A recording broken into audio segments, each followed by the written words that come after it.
Hello there, my name is Ann Tilley. I'm a textile artist, clothing designer, and garment making instructor here in North Carolina.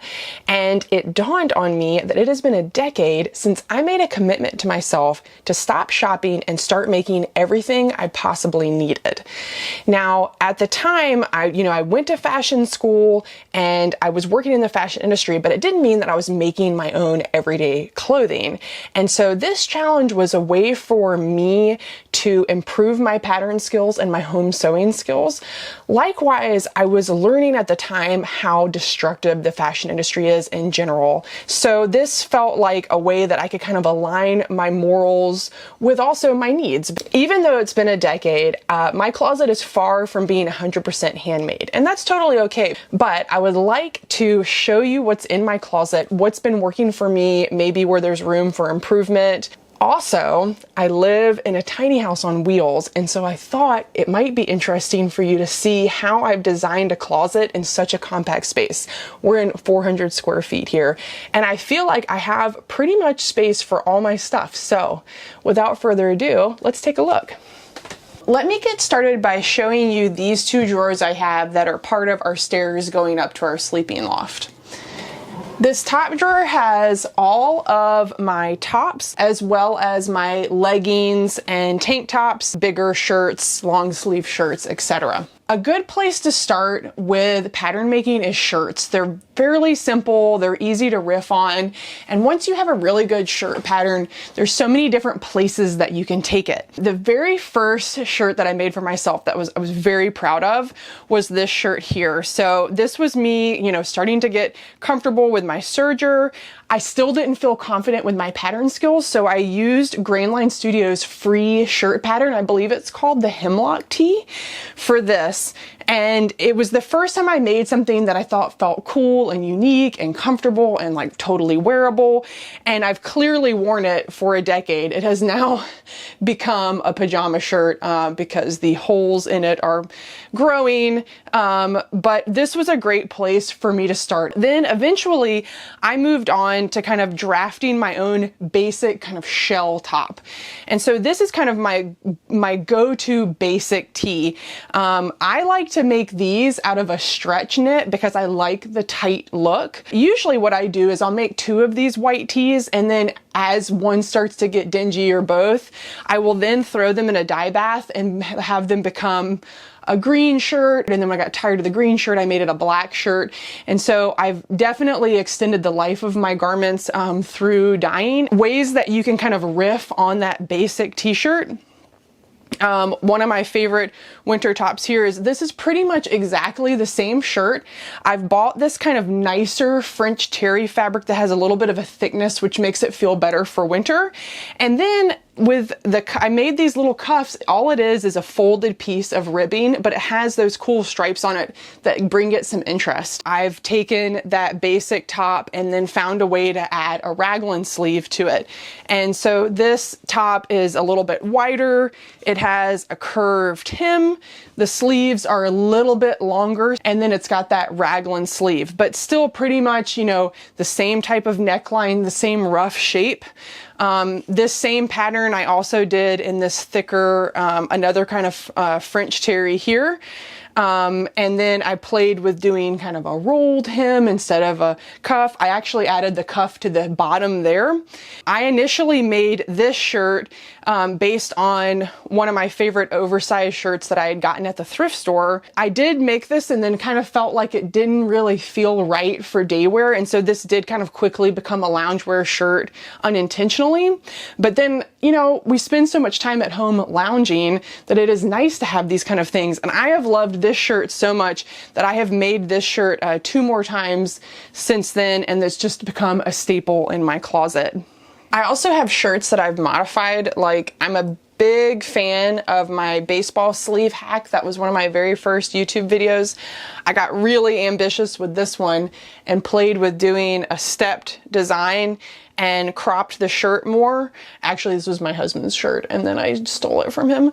But this has like become one of my like all-time favorite shirts. I feel like totally me in this, which is, you know, a huge part of making your own clothing is feeling like yourself. So if you haven't seen that video, make sure to check it out. This was the shirt that I did in that video.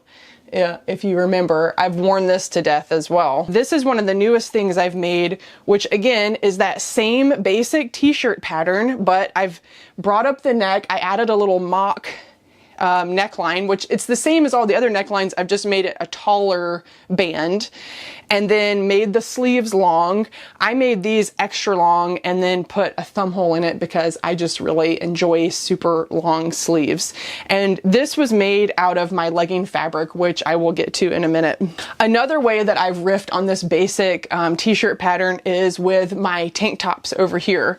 Instead of these sleeves, I've cut it off and made it a racer back style. And this isn't anything fancy. This just has a narrow serged edge. The straps do kind of stretch out on me after a couple years, and actually you can see this one I've attempted to prolong its life by tying knots there. One of the ways I think I could improve with this design is maybe try putting like a more bound edge around here and see if that helps the straps last longer as opposed to like solely relying on the stretch in the fabric. So that's a place that I think I could improve with some of my me-made garments. I would say another really valuable pattern for me that I come to time and time again is my legging pattern. Before I started making my own clothing, I had a pair of leggings that I loved, and I looked at the tag and it said that it was 95% modal, 5% stretch. And so I went online looking specifically for a fabric just like that.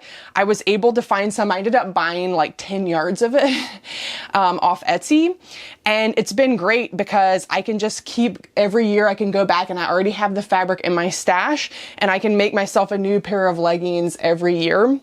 One of the things that I really enjoy about my particular legging pattern is I have my thighs rubbed together when I walk. And so the problem with my leggings is those two inseams, every time you walk, those inseams are rubbing against each other and it's causing holes. And so I figured out how to create a gusset in the inseam, and what that does is it offsets those inseams so that they're not rubbing against each other, and it has worked wonderfully because I've been able to not develop those holes. Actually, now I'm more just the fabric's like kind of dying before any holes develop, which is great. I also have a couple varieties, like this pair of leggings I made out of a stretch fleece. I also have a legging that I did out of a moisture wicking fabric from Mood Fabrics, and I did this one back when I was doing hot yoga, but also I found it's a kind of a great summer garment to wear while gardening. It still has a use because you know I'm not doing hot yoga anymore. You can also change the style of a legging pattern. So for example, the pant that I'm wearing today is my legging pattern.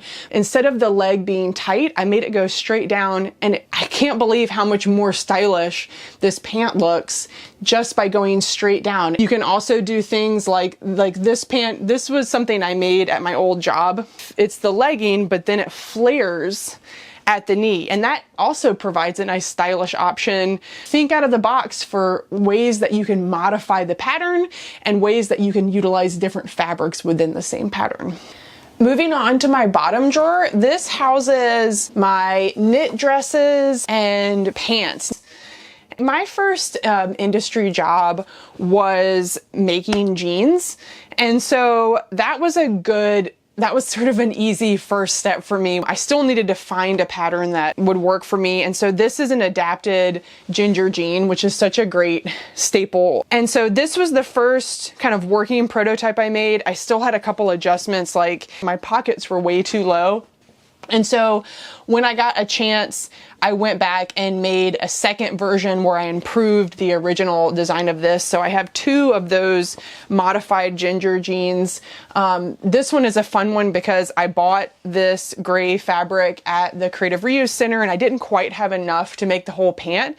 So that encouraged me to do this little patchwork style. Another pant I love is the Lander pant. This is sort of a simplified jean pattern. I actually, if you're nervous about getting into making your own jeans and you can't come take one of my jean making classes, is the Lander pant to me feels like a simplified jean. It has the patch pocket instead of the set-in. The button fly I do think is simpler than the zipper. I just thought it was a really fun pattern. This one, a friend gave me some upholstery twill. And so this is a really thick fabric and it was white and I over dyed it this kind of burnt orange, which I thought was fun because I didn't really have any color like this in my wardrobe. And I've had a great time wearing these pants. Here's my dress from my last screen printing video. It's a little too cold still to wear this, so I'm looking forward for when spring hits. This is going to be wonderful. This was one of my me makes from last year. It's inspired by Lars Kemp's. She does a lot of garments with upcycled materials and reworking garments. And she made this type of pant with the patchwork black and white raw silk. I just used my self-drafted kind of wide leg pant pattern. It's not a full elastic waistband, just added this sort of flat front to make it just look a little bit more polished. This is a pant that I recently made as well, inspired by my color blocking video. So I made a video kind of analyzing a style that I wanted to include in my closet more. I came up with the idea of making this high-waisted trouser with this like fabulously bright vintage wool teal woven fabric. And I even got a vintage 90s trouser pattern. The thing that I didn't really anticipate was I made it super high-waisted and the waistband is very, very rigid. And so when I sit down, my breath gets taken away. They're not the most comfortable pant, but they're super warm because of the wool. Now I have a couple of magic pants in here. I'm actually starting a home sewing pattern line based on some patterns that I made from my previous clothing line and things that I've made that have worked for me for years in my own closet. And the first one is going to be this magic pant. I wanted a high-waisted, woven, tailored looking pant, but had the comfort of something that stretches. So let me show you how this pant works. It has a hidden ribbed elastic band. It makes it easy to slide on, and then you cover it up with the flap. The flap also helps create these humongous pockets. Then also in the back of the garment, there's a piece of elastic hidden on the straps here too. So even though you've had the straps tightened, there's still some give for when you sit down. So if that's something that interests you, make sure to keep an eye on my Instagram, Antilly Handmade, or I guess now the new Instagram is Antilly Patterns. I don't know if that'll change. I was trying to, I always am like, can I think of a better name? And then I never do. So right now on Instagram, I'm Antilly Patterns, and that's gonna be where I'm launching my new pattern line. Now, if we talk about knitting garments, this is a knitted skirt that I made several years ago when I first started to get into knitting. It's its own challenge in the sense that you're creating the fabric and the shape at the same time. But it's kind of a fun change of pace. You can do it on the couch watching TV. This is probably my magnum opus when it comes to dresses. There are no other dresses past this one. I knit a lot of artwork with a domestic knitting machine, but I haven't made a lot of clothing with the knitting machine. And so during COVID, I tried to challenge myself. And of course I couldn't just do something simple. I decided actually I have this really fun, like $1 thrift store sweater dress that I love. And so I took this as my jumping off point to make this, and I chose to do the striping so that I didn't have to buy any new yarn because I knew I could just use my smaller balls of multicolored yarn. And I love this. I feel like Miss Frizzle in the best way possible. Speaking of knitting, let me show you some of my sweaters and accessories that I keep upstairs in the sleeping loft. What I wanted to mainly show you up here is I have these two baskets. One, are you just gonna stand there the whole time? One houses my sweaters and some of my long sleeve shirts, and then the other one has my accessories. My very first sweater that I ever knit, well, this was my own, okay, rude. We have to work around her. The very first sweater that I ever knit was a self-drafted thing, this little cardigan here with some free yarn that I had. I don't wear this a ton, and it is extra hard to like give up something like this, so I'm probably just gonna hold on to it out of sentimentality, but it is a really cool color, and I do wear it every so often. Oh my God. Thanks, Gogo. What I wear a ton is this sweater. Now, this took me a couple years to make, to be perfectly honest. I tend to do that thing where you knit during the winter season, and then when summer hits, I put it down and then I don't pick it up again. Also, I sometimes just get intimidated about it fitting right, and if I'm doing it right. If I get to a hard place, I always end up kind of stalling. That's kind of what happened for me with this one. This is an Anna Maltz design from her Penguin book. I wear this sweater all winter. I totally get now why people make their own sweaters. You know, you don't have to be able to sew to do nice, thick winter things. So, you know, again, this is like my basic t-shirt. I've done it in like a thicker French terry, got my thumb holes. You can tell I have a style. I really like thumb holes. And I made this shirt a little bit longer so that I could feel more comfortable wearing leggings with it. But imagine if you bought like a wool knit and sewed something like this in a wool. It would be pretty comparable to something like this. Next, I have this basket of my winter accessories. This is a hand knit hat. At the beginning of last winter, I lost this hat for a little while, and so that made me realize that I probably needed at least 2 hats. So the next time I was at my local yarn shop, I did pick up a pattern and fabric to make this guy. Boy, this one was a pain. The very first hat that I ever knit, and I don't wear it anymore, but I just like to keep it around because it was the first thing I ever completed with knitting in high school, and it's just nice to remember where you came from with these kind of things. Moving on to scarves, of course, knitting your own scarf is a great beginner project, but you don't have to knit a scarf. This is a double knit fabric that I got from Mood several years ago, and all I did to make this is I cut a rectangle, and then I guess I sewed the tube shut, and then I folded it in half again and sewed it almost all the way, and then flipped it right side out and finished sewing it shut. I wear this thing all the time, super simple to make. I've made these as Christmas gifts. It's like a very easy thing to make a whole bunch of.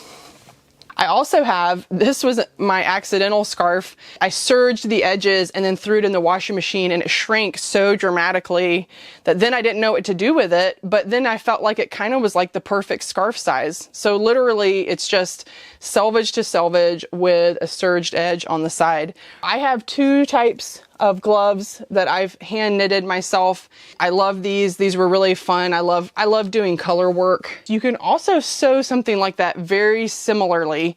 I maybe even wear these more than the ones that I spent hand knitting, and these probably took 5 minutes to make. So that's everything up here. Now let me show you what's behind the curtain downstairs. It's perhaps the highlight of my closet.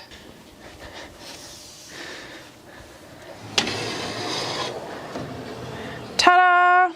The first section of this closet is kind of being used as a coat closet, and that is really one of the places that I haven't explored more of handmade wardrobe. But I wanted to show you that there have been ways that I have customized my store-bought clothing and my thrifted clothing to make it more personalized. So this was a thrift store jacket that I've used some of my like thread painting embroidery to make a little more personalized, as well as this great pea coat that I bought 15 years ago at a vintage store that still looks good on me. It's always been a little tight, and I kept ripping the shoulders when I would bend forward. But after repairing it multiple times, I was like, well, why don't I just fix the problem? So I created these gussets to help give me a little bit more room in this jacket, but it also adds a little bit of uniqueness. So a lot of people ask me if I've made this coat.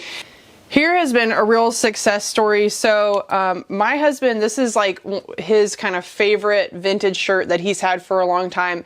And I have found a way to replicate that design. So he has his own unique button-down shirt pattern, and I just keep making him different versions of the same pattern. So this has definitely become a staple for him in his wardrobe.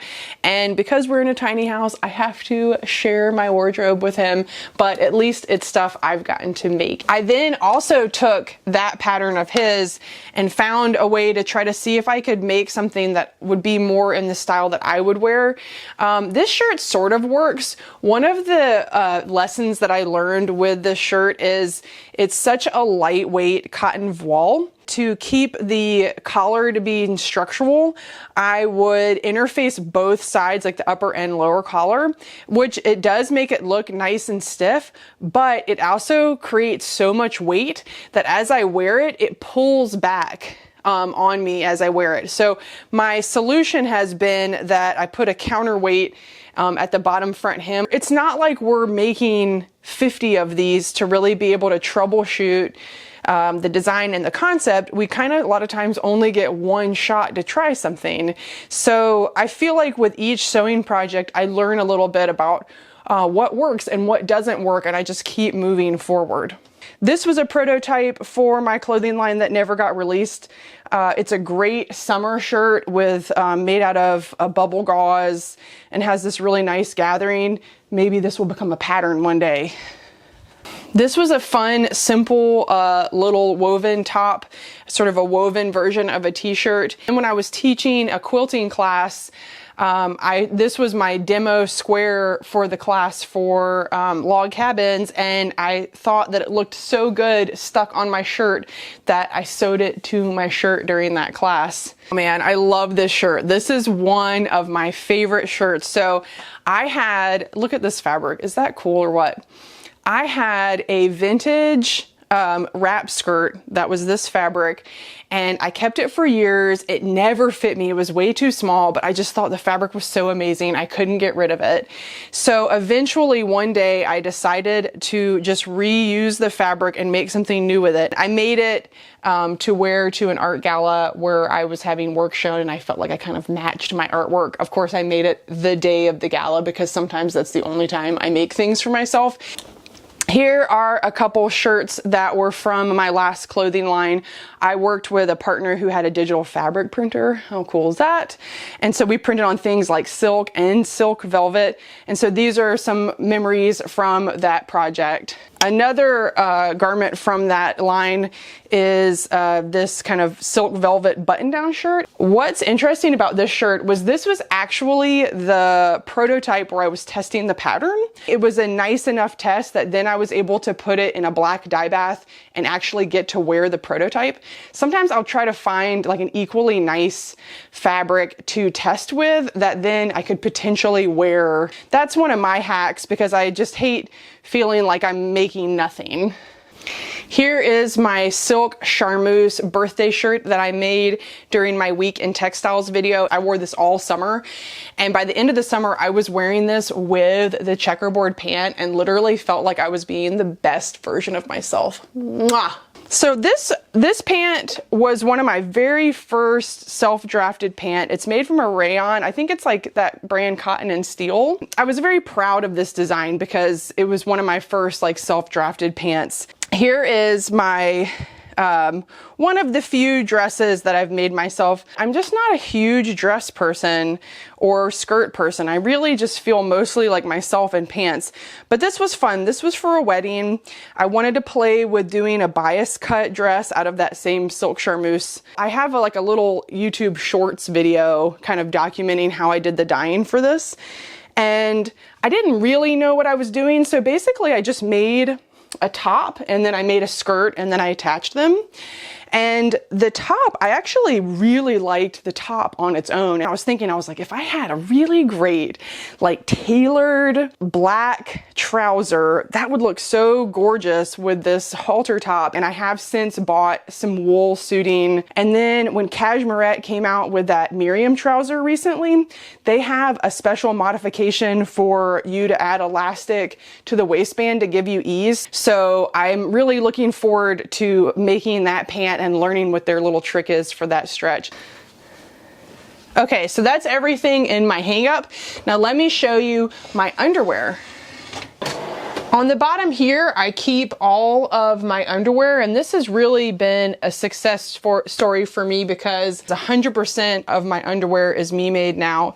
So I have my bikini cut, I have my high-waisted, and then I even have my period underwear from when Sophie Hines was selling kits on that. Down here I have pajama bottoms. This was a self-drafted jogger sweatpant, something that I developed for a streetwear brand. And I've also been able to use this same pattern to make Adam the same sweatpants. I also have just like a really simple kind of thinner pajama pant that is just sort of a straight leg folded band. And then too, you know, having a shorts version of the pajamas. This is more of like my summer pajamas. These are some pretty funky, they're actually silk charmeuse pants with a smocked waistband. I don't end up wearing them a lot because they're a big look, but they're fun to wear in the summer. They're fun to wear around the house. On the bottom here, I have a lot of caftans, which is kind of one of my favorite things to wear when I get out of the shower. This is a very simple garment to make, but I get a lot of use out of this. Here's another one. You can tell I love silk charmeuse. Here's another caftan, more of a summery caftan, but this is such an easy beginner garment to make. You just need a big square of fabric. And then I have a basket underneath the hang up stuff that houses my socks. So I have knit a couple handmade socks. I can't say that I love it. To me, it's a little boring because you finish one and then you have to make another one. And I have felt a little devastation as soon as they get holes. And sometimes I kind of feel like they develop holes quicker than the regular socks. So mostly I've just been relying on friends and family giving me socks. For me, making bras was sort of the final sewing frontier. I was super intimidated about it. I spent years doing research and reading as much as I could to try to psych myself up. I also started simple to begin with. So the very first bra I made, and this is gonna be embarrassing because I'm gonna show you my well-worn bras. So please have some grace with me. Just for the sake of education, I'm sharing this. So the first bra I made was just a very basic sports bra. It's exactly that tank top pattern, except for that I cut off the bottom and added some of this elastic band. I'm thinking about doing a whole video on bra making and get a chance to kind of overhaul all of my bras in here. So if you're interested in seeing something like that, definitely leave me a comment because that'll motivate me to do it. And Lord knows I need some motivation to make some new bras. The really ambitious thing is to do the underwire bra. And so I did buy Orange Lingerie's Fenway bra pattern to test out. And I'm currently wearing the most successful version of that one, but I went and got the prototype out of my studio to kind of show you what it looks like. Ultimately, for the final bra that has fit me the best, I switched out the mesh that they recommend in the pattern and made everything out of these silk charmeuse scraps. Being able to shape a bra and have it be well fitting to you, that's an advanced project. So I'm looking forward to returning to this eventually, well, sooner than later because I need some new bras. So after I made this one, I then discovered the Jordy bralette from Emerald Erin, and I've been very happy with her pattern. I'm sorry, y'all. I'm going to show y'all this well-loved bra. Please don't come at me. So this is my well-loved Jordy bralette. I made it out of my stretch cotton that I make so much out of, and I have loved and worn this. I'm looking forward to making more of these. Please, y'all tell me to make a video so that I will work on this. And then other than that, the only other thing I haven't shown you, I have taken this little pocket and bought boxes for all of kind of my nicer high heel shoes and whatnot. All live in this corner here.